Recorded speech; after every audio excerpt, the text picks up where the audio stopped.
అందరికీ నమస్కారం. నా పేరు నగేష్ మూర్తి, సోషల్ జర్నలిస్ట్. ఒక మహాకవి చెన్నై సూర్య అన్నాడు, నాకు కొంచెం అవకాశం ఇవ్వు, ఆకాశంలో అప్పడం లాంటి చంద్రుడిని అరచేత్తో నలిపేస్తానన్నాడు. నాకు కొంచెం నమ్మకం ఇవ్వు, ఆకాశంలో మిలమిలా మెరిసే టమాటా లాంటి సూర్యుడిని అరచేత్తో ఆపేస్తానని ఒక మంచి కవిత చెప్పాడు. అంటే నాకు కొంచెం నమ్మకం ఇస్తే నేను ఏదన్నా చేస్తానని చెప్పడం అనేదే చెన్నై సూర్య ఉద్దేశం. ఇప్పుడున్నటువంటి మన రాష్ట్ర ముఖ్యమంత్రి జగన్ సూర్య ఏం చెప్పారంటే, నన్ను కొంచెం నమ్మండి, నేను ఎవరిని నమ్మనని అద్భుతంగా చెప్తున్నాడు. ఎమ్మెల్సీ వ్యవస్థ మీద ఆయనకు నమ్మకం లేదు, పోలీసు వ్యవస్థ మీద ఆయనకు నమ్మకం లేదు, న్యాయ వ్యవస్థ మీద ఆయనకు నమ్మకం లేదు, ఉద్యోగుల మీద ఆయనకు నమ్మకం లేదు, విద్యా వ్యవస్థ మీద ఆయనకు నమ్మకం లేదు, అదేవిధంగా ఈ రాష్ట్రంలో ఉన్నటువంటి ఏ వ్యవస్థ మీద ఆయనకు నమ్మకం లేదు. ఎందుకంటే కోడికత్తి విషయంలో, కోడికత్తి సీను సంఘటన జరిగినప్పుడు ఈ రాష్ట్ర పోలీసుల మీద నాకు నమ్మకం లేదని స్పష్టంగా చెప్పాడు. అదేవిధంగా రాజ్యాంగంలో చాలా విషయాలు, సచివాలయం లాంటి విషయాలన్నింటినీ కూడా ఆయన తిరగరాస్తూ ఉన్నారు.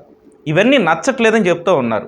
ఇలాగా ఆంధ్రప్రదేశ్ ప్రజలతో పాటు భారతదేశంలో కొన్ని కోట్ల మంది ప్రజలు ఫాలో అవుతున్నటువంటి రాజ్యాంగంలో చాలా అంశాలను, చాలా విషయాలను, అదేవిధంగా గతంలో రాజశేఖర రెడ్డి దగ్గర మొదలుకొని అంతకుముందు ముఖ్యమంత్రులు, ఆ తర్వాత ముఖ్యమంత్రులు చేసినటువంటి చట్టాలను కూడా ఆయన వేరే రూపంలో చూస్తూ వేటిని నమ్మకుండా నన్ను నమ్మండి అని ప్రజలందరినీ నమ్మించే ప్రయత్నం చేస్తున్నారు. ఈ నమ్మకంలో భాగంగా ఆయన ఏం చేస్తున్నారంటే, ఆయన ఎవరినైతే నమ్మడో వాళ్ళందరితోనూ నన్ను నమ్మండి అని ప్రతి ఇంటికి స్టిక్కర్లు అంటిస్తున్నారు.